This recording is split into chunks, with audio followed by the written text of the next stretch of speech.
I finally found it. Now who's gonna stop me?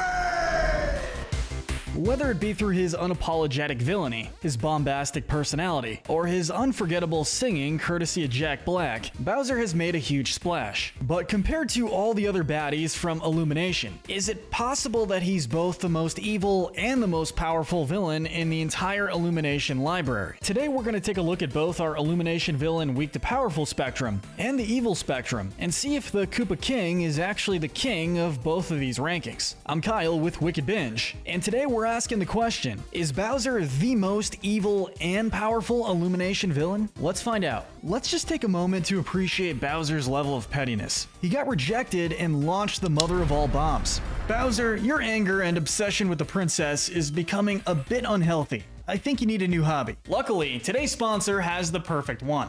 Raid Shadow Legends, the hit RPG with over 80 million players available on PC and mobile devices. Pick from an absolutely massive assortment of champions and use their skills to take on clan bosses, dungeons, PvP arenas, or even the Doom Tower, a massive structure used to house some of the most fearsome creatures imaginable. We're all about picking the most evil villains here at Wicked Binge, and Raid has no shortage of bad guys. Here's 3 of the toughest bosses that we've encountered. Koldath, the Magma Dragon, a fiery dragon that hits like a powerhouse. Eggrith, the Nether Spider, a giant spider that will bombard you with poisons and also brings its spiderlings into battle. And Astranax, the Dark Fae, the ultimate sorceress in Teleria. Raid is always adding new content, and that's why it's going stronger than ever. And spring is going to be huge for Raid. It's time to hunt eggs. Dragon eggs. Just download Raid using the link below, copy your in-game player ID, and then head to egghunt.plarium.com before May 15th. Enter your player ID and then journey through the flaming portal to embark on an exciting AR adventure. You'll have the chance to win amazing in-game items and even real-life prizes, ranging from a legendary Raid champion to Amazon gift cards with a total of $20,000. Existing Raid players can join the event as well and find a special promo code to earn a small gift in-game. Now is the best time to get started with Raid, and if you new players need more incentive, if you click the link below or you scan our QR code right here, you'll get a free starter pack with all this in-game loot. It's a lot of stuff worth $30. Raid is a lot of fun, and downloading it helps support the channel. So thank you Raid Shadow Legends for sponsoring us today.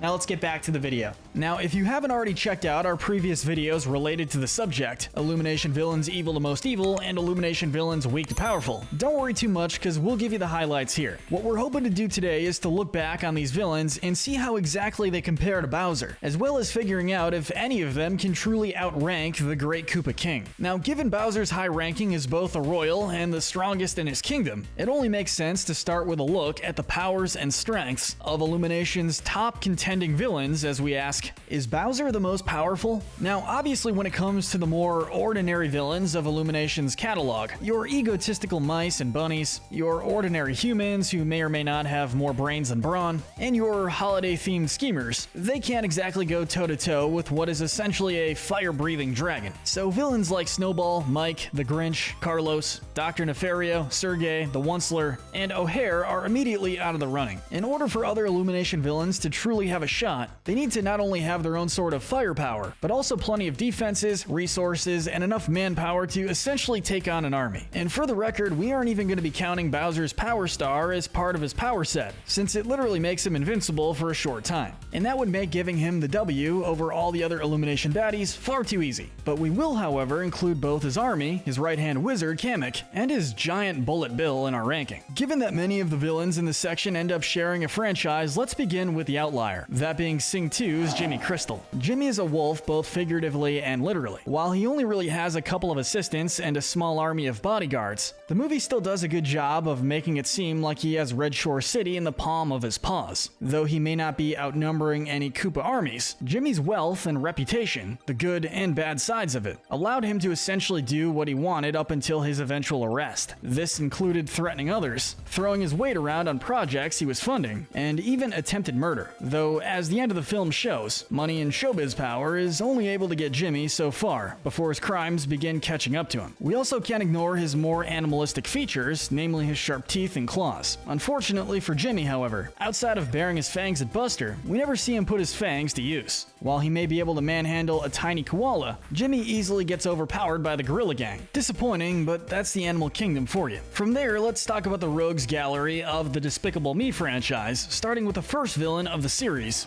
Vector Perkins. Being the son of a guy who runs a bank for evil villains certainly has its perks. With his access to his father's money and support, Vector is able to build an array of modern weapons and defenses for his lair, most of them themed after marine life. While it would be easy to say that he would be nothing without his gadgets and his daddy's money, Vector does prove to have some of his own merit, namely his intelligence and ability to outwit characters like Gru, figuring out his rival's weakness, his daughters, and using that to get Gru to hand over the moon. That said, intelligence, especially that of an egotistical person like Vector, is certainly fallible. His lack of raw physical strength also doesn't do much to help his standing against a certain giant turtle either. But if you want someone with a bit more style when it comes to her supervillainy, look no further than Scarlet Overkill. Considering her former title of top villain, it's no surprise to see her ranking higher in terms of power. Not only is this title well deserved, but it has also earned her the respect of the villain community, which she uses to her advantage when she orders the guests at her wedding to capture the minions. As for Scarlet herself, she's shown being an excellent fighter in hand-to-hand combat, being able to outdodge and outfight opponents that are much bigger than her. Though we should note that these opponents are still human, much like she is at the end of the day. Her husband, Herb, does supply her with some pretty useful weapons and gadgets, including a coronation dress that helps Scarlet survive a massive explosion. But of course, that was from just a normal missile. The jury is still out on whether or not it would be able to withstand a giant bullet bill. Taking a trip back to the 80s, let's talk about another gadget-wielding villain, Balthazar Brat. Like Vector, Brat is another villain that may be easy to underestimate due to his status as a goofy man-child. I've been a bad boy! But between his expertise at disguises, his surprising intellect when it comes to creating powerful weapons and breaking into secure areas, and his access to robots in a variety of different sizes, Brat has quite a few tools at his disposal. Even when he's without his bots and sonic keytars, he knows how to throw down with his speedy dance fight skills that even Gru has trouble counteracting. Unfortunately, while all these things make him a force for other human villains to be reckoned with, it's hard to say how he would fare when put up against a more inhuman opponent. Even with someone as slick as him, we'd imagine he'd still have a pretty hard time dodging every single fireball and Koopa shell that comes his way. Finally, we have the only villain here who could potentially match Bowser in terms of raw strength, the unforgettable El Macho.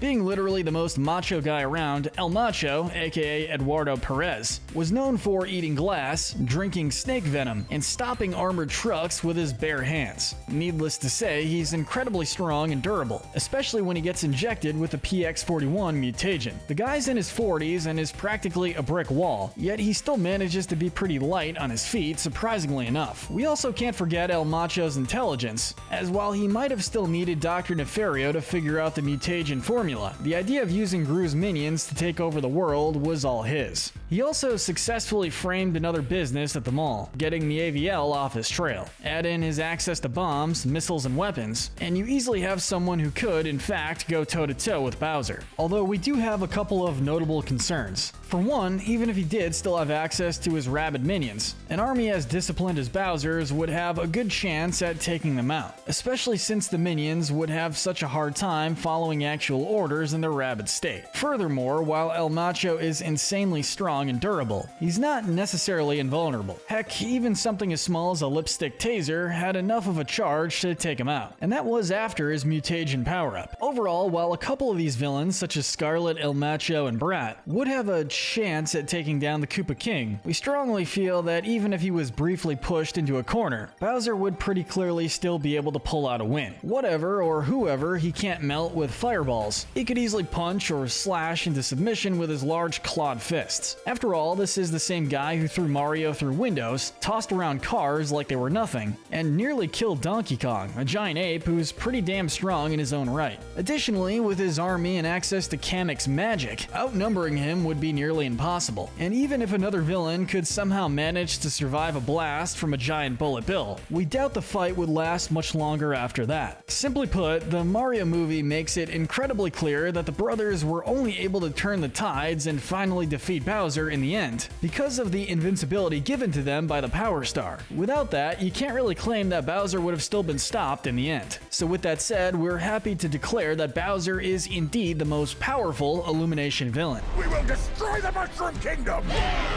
Which naturally leads us into our second question. Is Bowser the most evil Illumination villain? It should be noted that many fans were actually a bit surprised how much Bowser said things like kill and die in the film, not expecting such dark-sounding dialogue in a bright and happy family film. I mean, he was about to ritualistically sacrifice a bunch of prisoners for his wedding. That's pretty hardcore. But of course, if you've watched Illumination's other movies, you know that quite a few of their villains are down for murder and aren't shy about letting the hero or the audience know it. So in order to truly see whether or not Bowser is more evil than his fellow Illumination villains, or is simply on the same level as many of them, we'll have to go a bit more in depth. Again, we'll skip over the bottom half of our previous list, the half that includes many of the more redeemable Illumination villains who either had a change of heart, did something to make up for their evilness, or the ones who simply didn't do all too much evil in the first place. So let's skip ahead to our previous 5 most evil Illumination villains, starting with the wicked circus owner, Sergei. Simply put, he's greedy, callous, and uncaring towards nearly all of his animals, save for a pet monkey he names after himself. Regardless of the animal, even if it is just a baby, Sergei isn't afraid to push and even threaten in order to get the results he wants for his show. Speaking of those threats, he even goes as far as to use both a whip and a gun in order to get his point across. He'll also use other animals, like his wolves, as some extra backup. So yeah, a pretty evil guy. And outside of his kinder interactions with little Sergei, this guy has no soft side to really speak of. Training is going to be a lot more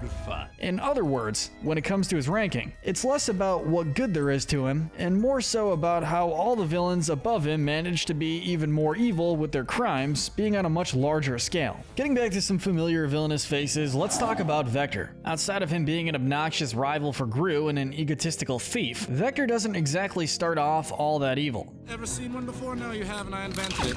I'm doing a demonstration. Though it may hurt their home country's tourism industry, stealing monuments and landmarks isn't quite as evil as mistreating innocent animals. This makes it all the easier to underestimate Vector, thus surprising the audience even more when his true evilness starts to come out. His pettiness against Gru is so great that Vector is willing to not only kidnap Margot, Edith, and Agnes, but also continue holding them hostage even once he has the moon in his possession. At this point, Vector seems like he wants Gru to lose everything, and he's willing to put the girls in serious danger in order to accomplish that, even grabbing Margot as she's escaping before accidentally tossing her off the ship. Even if that wasn't his initial plan, the fact that Vector didn't care enough about the girl's safety to try and prevent it says a lot. In some ways, Bowser's kidnapping and threatening of Luigi is fairly reminiscent of Vector's biggest crime, though of course, that's only the tip of the Koopa King's list of crimes. But kidnapping and child endangerment is one thing. What about attempted murder? Based on implications, Jimmy Crystal seems to know a lot about that. Jimmy's actually fairly similar to Bowser in that they both will do whatever it takes to get their way. With Jimmy, he's willing to be just a bit more subtle and manipulative at first, throwing around money, charisma, and his own reputation to try and get on top of things. When those avenues fail to work, he's more than willing to be more forceful, even going as far as to threaten to throw people off roofs for daring to try and make a fool out of him, as well as sending his security guards after those who've wronged him. Additionally, while he may spoil his daughter, Portia, it's easy to see that he doesn't actually care about her in a meaningful way, only focusing on his own ego instead of comforting her when she's upset. Bowser may be just as callous towards his men, if not more so, but it's still kind of shocking to see considering that Portia is still Jimmy's daughter. Let's just hope that if Bowser Jr. is ever brought into a sequel, Bowser manages to be a better and more loving dad than Jimmy. Honestly though, fingers crossed for that, because if you've ever seen the Nintendo Switch parental control ads,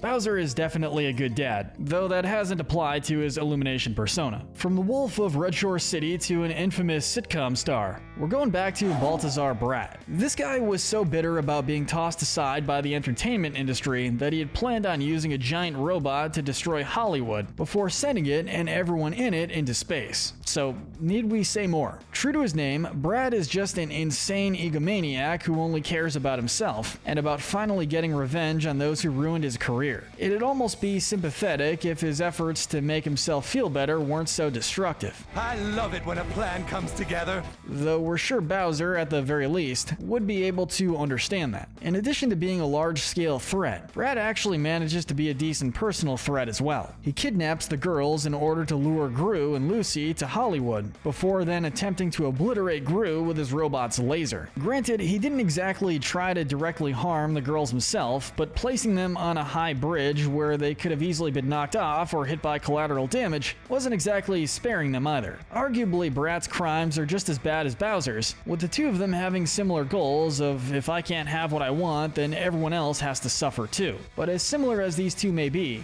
there's still one more top baddie to talk about. Finally, we've made it back to the former queen of villainy herself, Scarlet Overkill. Don't let her beauty fool you. Scarlet is ambitious, cunning, manipulative, vengeful, and incredibly prideful. Seriously, don't cross her and definitely don't ever make her lose face. Otherwise, you've pretty much signed your own death certificate, which is a lesson that Kevin, Stuart, and Bob end up learning the hard way. Her sense of hypocrisy also ties into her evilness, as she cared more about Bob briefly becoming king and accidentally stealing her glory than the minions actually doing what was asked of them, prompting her to overreact and sentence them to torture and execution. Prepare for torture, which I do. But of course, these are just her crimes against the minions. Putting aside all the crimes she managed to commit prior to meeting the little yellow corn puffs, Scarlet's end goal was to rule as Queen of England. Considering how prideful and power-hungry she was, we can only imagine what exactly Scarlet would have done as queen. Just a few things I stole to help fill the void. Had she stayed in power for longer than a day or so. So honestly, between Bowser and Scarlet, it is an incredibly close call. Both of these villains are callous and just downright heartless at times. Funnily enough, they both are two of the more romantic Illumination villains, although Scarlet seems to have a much healthier and much more loving mutual relationship with Herb than Bowser could ever hope for with Princess Peach. You could argue that Bowser does have a nice rapport with Kamek though, considering how well the two of them get along, even if Bowser does have one moment of taking his frustrations out on the poor wizard. Getting back to the similarities, both Bowser and Scarlet are willing to kill large amounts of innocent creatures, that being the Toads and the minions respectively, although Bowser was also going to sacrifice his prisoners. Since their crimes are about on par with one another, we have to instead look at the motivations, both of which are admittedly pretty selfish. Scarlet wanted to be queen simply because it was something she'd wanted ever since she was a little girl, essentially wanting power just to feel powerful. Bowser just wanted a bride in the hopes of being happy, but didn't care if Peach didn't completely love him back, nor did he mind forcing her into a marriage, only really wanting someone to rule beside him. While his actions can hardly be excused, some fans have found Bowser to be just a bit more sympathetic, even if they are still a bit shocked and horrified by his actions in the film. So the question is, does Bowser manage to outrank both Scarlet and Brat in terms of evilness? Honestly, we can't really say that he does. He's more than plenty evil, sure, but between their similarities and their motives and plans, their shared callousness and selfishness, and even their similar personalities, the best we can say is that Bowser manages to tie with these top-tier Illumination villains. Maybe we just hope Bowser has some good deep down within him. And we do mean deep down. He's gonna have to settle for a tie, which we know he probably hates. But hey, he's still the most powerful villain on the list, so score 1 for the Koopa King.